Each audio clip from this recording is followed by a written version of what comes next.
Here's the situation.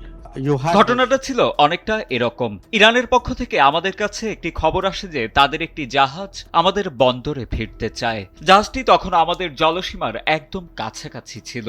তারা জানালো যে তারা বিপদে পড়েছে। আমার যতটুকু মনে পড়ে দিনটা ছিল ২৮ ফেব্রুয়ারি। এরপর ১লা মার্চ আমরা তাদের আসার অনুমতি দেই। সাগরে কয়েকদিন চলার পর জাহাজটি কেরালার কোচি বন্দরে এসে পৌঁছায়। সেখানে থাকা ব্যক্তিদের অনেকেই ছিল তরুণ নৌ শিক্ষানবিশ বা ক্যাডেট। তারা এখন জাহাজ থেকে নেমে কাছের একটি নিরাপদ জায়গায় অবস্থান they করছে। have disembarked. They are in a nearby facility. Or these ships, because there were two others. আসলে এই জাহাজগুলো যখন রওনা দিয়েছিল তখন পরিস্থিতি আজকের মতো ছিল না। তারা মূলত একটি নৌ প্রদর্শনীতে যোগ দিতে আসছিল, কিন্তু মাঝপথে তারা পরিস্থিতির মারপ্যাচে পড়ে যায়। তাই যখন তারা সংকটে পড়ে আমাদের কাছে সাহায্য চাইল, তখন আমাদের মনে হয়েছে যে বিপদে পড়া মানুষকে আশ্রয় দেওয়াটাই হবে সঠিক কাজ। আমরা মূলত এই মানবিকতার খাতিরেই তাদের আসতে দিয়েছি।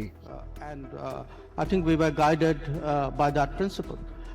And in a sense, অন্য জাহাজগুলোর কথা যদি বলি, একটি জাহাজ শ্রীলঙ্কায় একই অবস্থায় পড়েছিল এবং তারা তাদের মতো সিদ্ধান্ত নিয়েছে। আর অন্য একটি জাহাজ দুর্ভাগ্যবশত গন্তব্যে পৌঁছাতেই পারেনি। তাই আইনি মারপ্যাচে না গিয়ে আমরা বিষয়টিকে স্রেফ মানবিক দৃষ্টিকোণ থেকেই দেখছি।